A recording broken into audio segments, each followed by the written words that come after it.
ایک شخص تھا جو کمرے کے اندر دونوں کی بات سن کے یہ کہتا تھا کہ اچھا بھائی اب نے یہ کرنا ہے، اور سب مان جاتے تھے. سر آپ نے سیمینار میں بہت ذمہ دار قسم کے ایک دلائل پر مبنی ایک تقریر کی، بہت اچھا لگا. آپ کے دور میں اور اس دور میں ذرائع مبادلے کے جو ذخائر ہیں وہ کتنے تھے اور آج کتنے ہیں؟ دیکھیں جس میرے خیال میں شاہ محمود قریشی بار ہوتے تو اس سے بھی بہت فرق پڑتا. سیاست سے آپ نے کنارہ کشی کر لی، لیکن سیاستدانوں کے لیے کوئی بھی سیاسی جماعت ہو، پی ٹی آئی ہو، نون ہو یا کاپ ہو، سیاسی کردار کشی کی جا رہی ہے، کوئی میسج دینا چاہیں گے کہ کیا تانی ہو رہی ہے؟ سیاستدان جو آپس میں کرتے کہ انصاف میں ہمیشہ دڑے ہوتے تھے. آپ پاکستان تحریک انصاف کا حصہ نہیں ہے، لیکن آپ کی سابقہ جماعت تھی عمران خان کے لیے اور سینئر اس وقت جو موجودہ قیادت ہے ان کے لیے کوئی میسج دینا چاہیں گے؟ مذاکرات کی طرف جانا چاہیے یا نہیں؟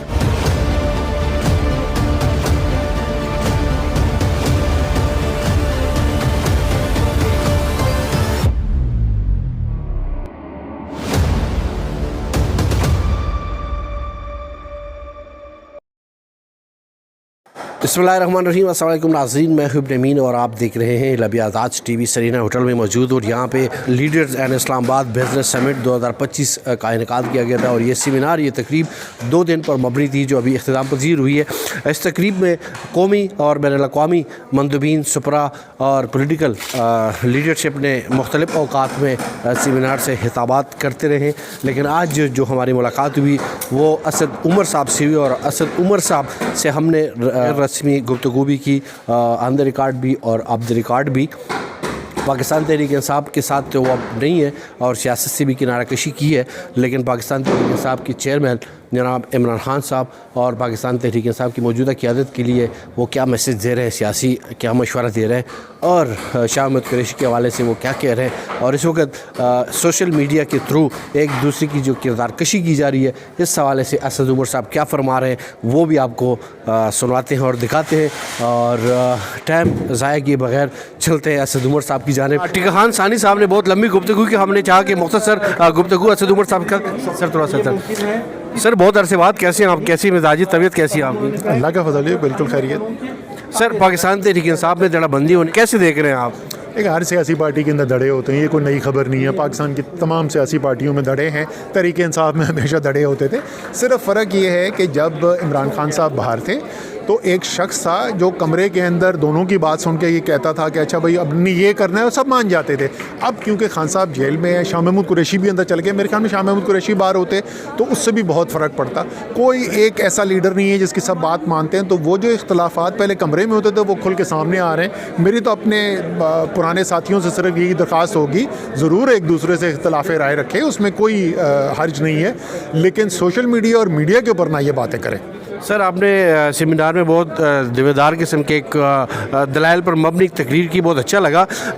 آپ کے دور میں اور اس دور میں ذرائع مبادلے کے جو ذخائر ہیں وہ اس ٹائم کتنے تھے اور آج کتنے ہیں؟ دیکھیں جس وقت ہماری حکومت ختم ہوئی تھی اس وقت $12 ارب سے زیادہ کے ذخائر موجود تھے، اور اس سے پہلے کچھ عرصہ پہلے تو $20 ارب سے اوپر چلے گئے تھے. پھر وہ جس وقت انسرٹنٹی، غیر یقینی صورتحال پیدا ہونی شروع کی تو $12 بلین تھے جب ہماری حکومت ختم ہوئی. اب یہ $11-11.5 بلین کے اوپر اب آگے دوبارہ، تو ابھی بھی اس سے کم ہے جہاں حکومت ختم ہوئی تھی تحریک انصاف کی، لیکن بیچ میں تو $3 ارب کے اوپر چلے گئے تھے. اس لیے اس وقت بات ہوتی تھی کہ شاید پاکستان ڈیفالٹ کر جائے گا. اس صورتحال سے اب بہتر صورتحال کے اندر آ گئے IMF کا معاہدہ ہونے کے بعد، تو اب ایسی صورتحال نہیں ہے کہ کوئی ڈیفالٹ کا خطرہ ہو. مائنز اور منرل پہ ہیں آئین. دیکھیں منرلز پاکستان کے لیے ایک بہت اہم شعبہ ہے. اس شعبے کے اندر عالمی سرمایہ کاری آ سکتی ہے، اور پاکستان کو ہر ممکن کام کرنا چاہیے کہ لوگوں کو، دنیا کے انویسٹرز کو، سرمایہ کاروں کو یہاں لائے کرنے کے لیے. لیکن پاکستان کے آئین کے تحت 18ویں ترمیم کے بعد سے منرلز جو ہیں وہ ایک ڈیفالٹ سبجیکٹ ہے، وہ صوبائی سبجیکٹ ہے.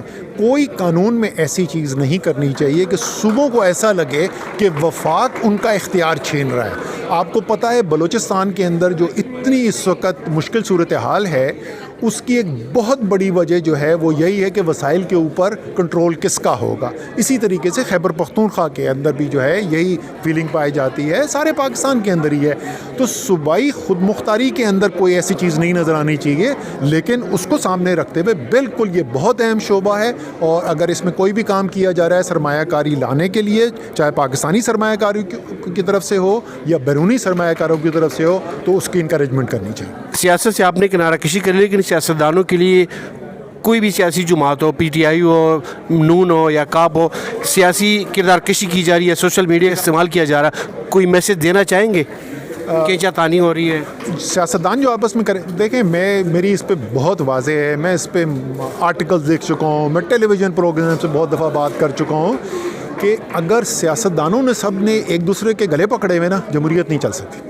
تو ضرور اختلاف رکھیں, اختلاف رائے بھی رکھیں, تنقید بھی کریں, مقابلہ بھی کریں, لیکن کم سے کم ایک بنیادی کس طریقے سے ہم نے جمہوریت کو چلانا ہے اس کے اوپر اتفاق رائے بہت ضروری ہے. میں تو پورا آرٹیکل لکھ کے یہ کہہ چکا ہوں کہ ایک نئے میثاق جمہوریت کی ضرورت ہے, اور اس میں نے 13 پوائنٹس بھی لکھے تھے کہ وہ کیا چیزیں ہیں جن کے اوپر اتفاق رائے ضروری ہے.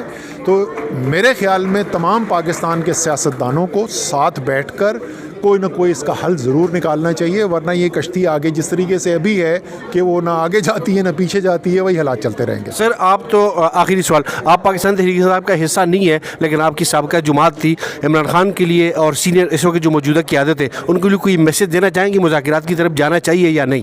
بالکل 100% جی, میری یہی رائے رہی ہے, اور یہ ابھی سے نہیں ہے. میری رائے جو ہے یہ تو پچھلے 3 سال سے یہی رائے رہی ہے کہ آپ نے جو بھی حل نکالنا ہے وہ مذاکرات سے نکالنا ہے, اور وہی بہتر راستہ ہے جس کے ذریعے حل نکالا جائے گا. لیکن اس وقت اس کی ذمہ داری تحریک انصاف سے زیادہ حکومت پہ پڑتی ہے. ہمیشہ حکومتوں کی زیادہ ذمہ داری ہوتی ہے کہ نظام کو چلانے کے لیے ساتھ بیٹھیں, سب کو ساتھ لے کے چلیں, کوئی نہ کوئی حل نکالیں.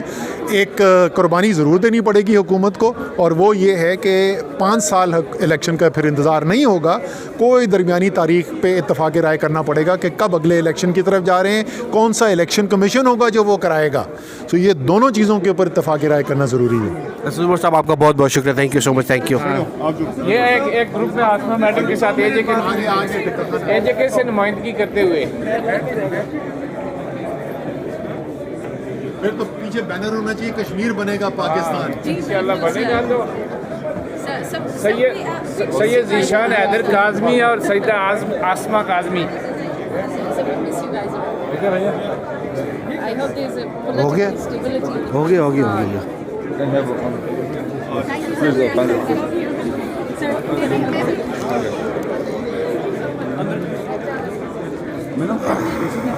کہ آپ نے پی ٹی آئی سے بالکل کنارہ کشی اختیار کر لی ہے, ابھی بھی آپ سمجھتے ہیں کہ پی ٹی آئی میں واپسی ممکن ہے؟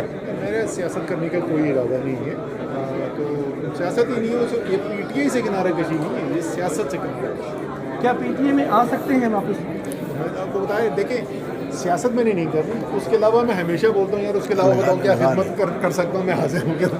تو جی ناظرین, اسد عمر صاحب کی گفتگو آپ نے ملاحظہ کی. ناظرین ہمیشہ کی طرح دعا اور امید ہے کہ ہمارا ملک پاکستان اور ریاستی ادارے بہتر کی طرف جائے. اجازت دیجیے, اللہ حافظ.